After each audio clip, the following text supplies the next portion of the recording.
Pero esto tiene un origen, el origen yo diría muy lícito, más que lícito, muy legítimo, de la famosa aplicación del impuesto a las ganancias sobre los salarios. Y estamos en contacto con Santiago Sáenz Valiente, que es tributarista, un reconocido tributarista de la Argentina, y vamos a conversar con él sobre el problema madre, ¿no es cierto?, que es esta, bueno, destrucción que se ha hecho de la lógica tributaria en la Argentina por el hecho de no actualizar los índices, por el hecho de no actualizar los montos salariales.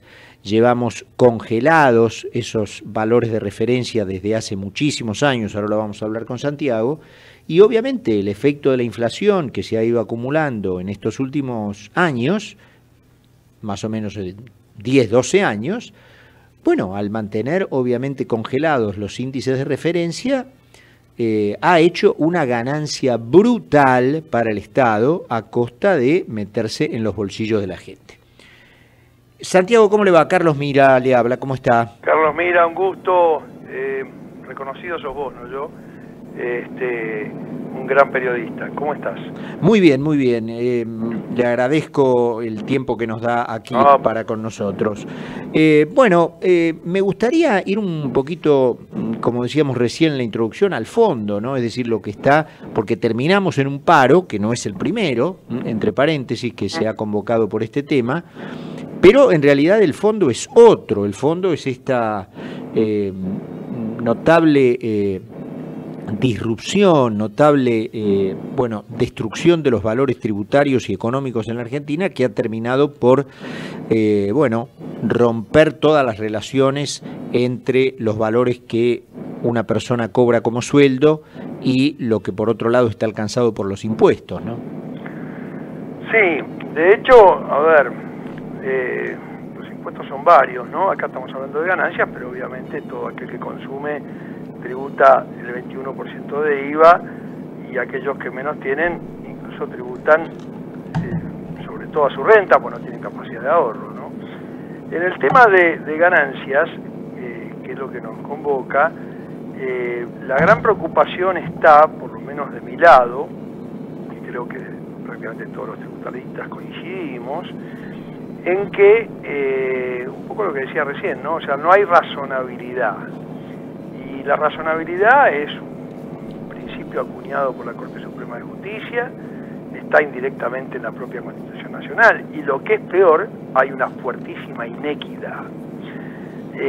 Acá de lo que se trata es simplemente de no haber modificado, como se modificó a través de un decreto, el 1242 del año 2014, donde se modificó la metodología de determinación del impuesto a las ganancias en las retenciones a los empleados en relación de dependencia, ¿no? ¿Qué es lo que se hizo? Se está definiendo si el contribuyente paga o no el impuesto en virtud de su historia y no de su situación actual. La historia es enero-agosto 2013, estuvo por debajo de 15.000 pesos, fenómeno. Hoy, aunque gane 50, no paga. Ajá. O estuvo por encima de los 15.000 pesos en ese momento, hoy paga, y paga brutalmente. Entonces, esta falta de equidad absoluta es la que francamente preocupa, porque lo que hay que contemplar en el impuesto es la capacidad de contribuir, y en esa medida. Sí, además implica, supongo, una distorsión formidable, ¿no? Absoluta y total. Es absolutamente inexplicable esto que ha sucedido.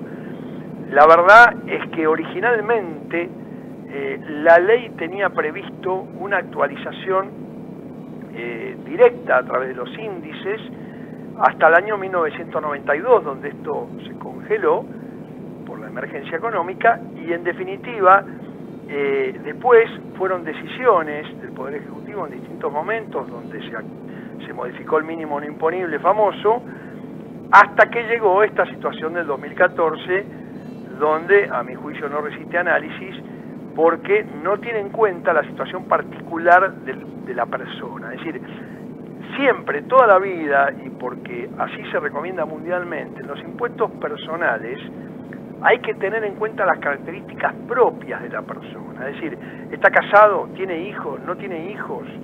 ¿Tiene algún gasto especial que es deducible, que se le permite computar? ¿Paga cuota médica prepaga? ¿En qué medida? Entonces, ¿por qué? Porque el mínimo famoso no imponible, ¿no?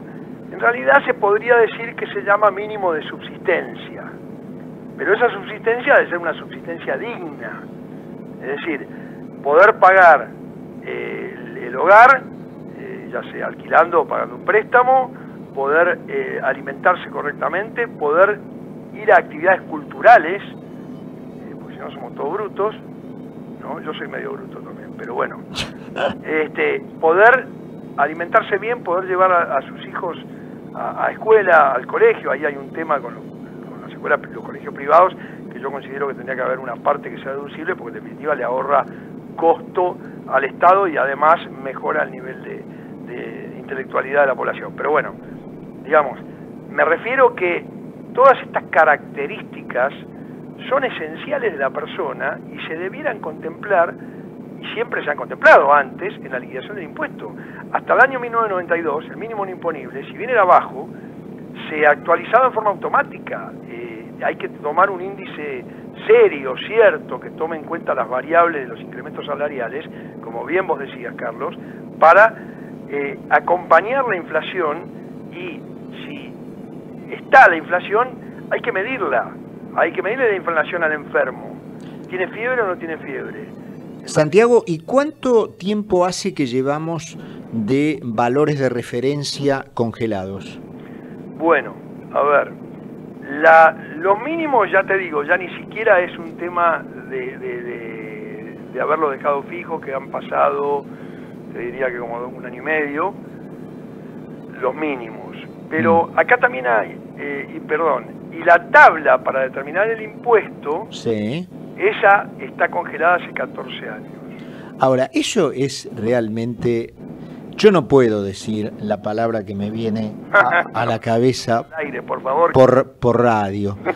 Pero yo me imagino que vos y quienes nos escuchan se la estarán imaginando, porque, digamos, una de las que se me ocurren la voy a decir, mira. Es una turrada, digamos, eso. No, claro, pero, a ver, el tema, digamos, no solo hoy está pasando esto con las personas físicas, sino que hay unas distorsiones que no te podés imaginar el día que querrás hablar del tema, de las sociedades, de las empresas. Claro, me imagino. Porque es una distorsión horrible. Imagínate cuando pasó del año 2001 al 2002 con la debacle, la cantidad de empresas que han hecho cuestiones judiciales y la han ganado por confiscatoriedad, donde la tasa efectiva sobre la renta real, con pruebas periciales, se llegó al 62% de tasa. Claro. Sí, sí, bueno, me imagino, obviamente. Ahora, lo que yo sí digo siempre, eso fue en ese año, pero los años subsiguientes, que son compartimentos estancos, y que no fue una debacle absoluta, abrupta, sino que todos los años tenemos una inflación X, 30, 25, 28, 32, quien la mida, se va acumulando todos los años este drama. O sea, esto tiene que corregirse, de hecho... Ahora, ¿cuál es, digamos, el argumento por el cual el gobierno, el Ministerio de Economía, Axel Kicillof, no sé, Ricardo Echegaray, Aníbal Fernández, pueden sostener racionalmente que esto está bien mantenerlo tal como está? No, yo creo que, a ver, el motivo que ellos argumentan está afectando a muy pocos. Hay un 10%, un 12%, depende, un 15% del total de los trabajadores que están afectados por esta situación del impuesto a las ganancias, donde si ganaban más de 15.000 pesos en el 2013 y ahora ganan 20 o 25, pagan un impuesto relevante. Ahora, ¿qué pasa? Yo lo que venía diciendo hoy, o sea, vos sos trabajador igual que los que trabajan en relación de dependencia.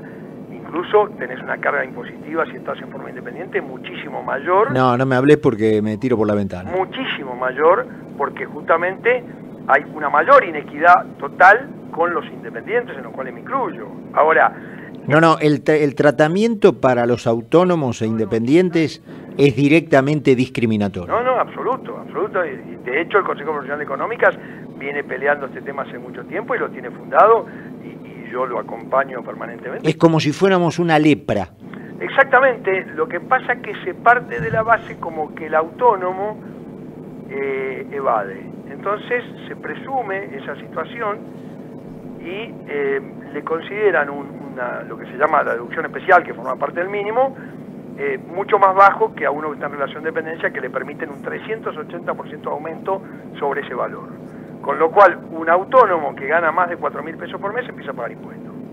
Pero te digo, hay tipos en el sector de autónomos, de independientes, que van camino de que la secretaria viva mejor que ellos. Bueno, justamente se viene dando además una situación en el caso de relación de dependencia donde los subalternos ganan más de bolsillo que el jefe, claro. Sí, es así. Ahora, todo yendo al futuro, toda esta distorsión, digamos, ¿no es cierto? No sé si este capítulo formará parte del plan bomba, no sé, pero que es una bomba. Entonces, ¿cómo encara un postulante al gobierno nuevo a partir de diciembre estos asuntos? ¿Cómo los pone en su lugar? Mirá, yo creo que no tengo duda que esto hay que corregirlo junto con una propuesta tributaria seria. Yo formo parte de varios comités donde he propuesto varios cambios en este sentido. Creo que este tema de la inflación, lamentablemente, desde ya hay que combatirla, pero por lo pronto hay que medirla y hay que medirla para poder determinar resultados sobre los cuales se aplican alícuotas impositivas que sean razonables, sobre la ganancia real y no sobre una ganancia ficticia. Este es el gran problema que tenemos, ¿no? ¿Cómo me decías vos que decía, recordame el dato que pasaba Kicillof de cuántos trabajadores según él están alcanzados por esto? 10%, está un poco en el diario, entre el 10 y el 12%. Bueno, hay un informe ahora mismo en primera plana del portal Infobae firmado por Daniel Estico, sí, en donde el título es más del 21% de los trabajadores y jubilados están alcanzados por ganancias. Sí, Carlos, el tema, digamos, no es, para mí el tema pasa por los principios constitucionales, o sea, no pueden establecer una inequidad absoluta como hay hoy. Esto es lo que hay que resolver el fondo. A mí no me importa cuánta gente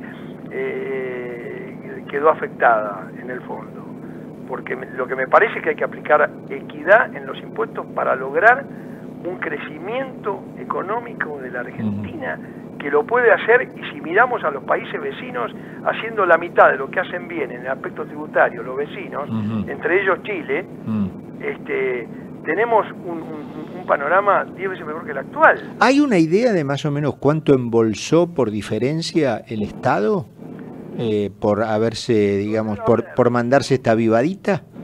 Lo debe haber, yo lo desconozco porque no soy economista, pero lo debe haber y la verdad es que insisto en esta inequidad, ¿no? Vos pensás que hay algunos que hoy están por ahí, ganaban en el año 2013 14.000 pesos, hoy ganan 60.000 pesos y no pagan el impuesto. No, es increíble. O sea, eso es de locos, ¿entendés? Con lo cual da lugar también para maniobras contra el propio Estado. Entonces esto es lo que... ¿cuál es el motivo por el cual tenazmente sostienen este esquema? La verdad que yo no lo entiendo. La verdad que me encantaría que alguien me lo explicara, porque no entiendo por qué. Es decir, se le está haciendo un daño a la economía relevante manteniendo este esquema. Lo que tiene que haber es un mínimo de sustentabilidad razonable, y ese actualizarlo por un índice serio. Pero aparte estamos hablando, Carlos, mira, estamos hablando solo de ganancias. Sí, claro, sí. En realidad también tenemos el problema, y lo sabés y lo sufrís seguro, con bienes personales. Sí, y con todo, y con el IVA de 21% para jubilados que no ganan bueno, obviamente no ganan lo suficiente, pero que tienen que pagar IVA sobre ingresos básicos, es decir... Está grabado en ganancia la jubilación.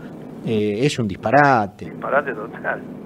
Así que bueno, Santiago, te agradezco muchísimo, ha sido muy útil para entender, digamos, el fondo, porque todo el mundo está hablando del paro, porque es, bueno, el incordio que tenemos mañana, pero... Siempre admiré tus escritos y le pregunté a Cristian si eras algo de él, me dijo que no, pero... No, siempre nos preguntan a uno y al otro si somos algo entre los dos. Pero muy buena tu nota. Bueno, arreglamos un día, tomamos un café.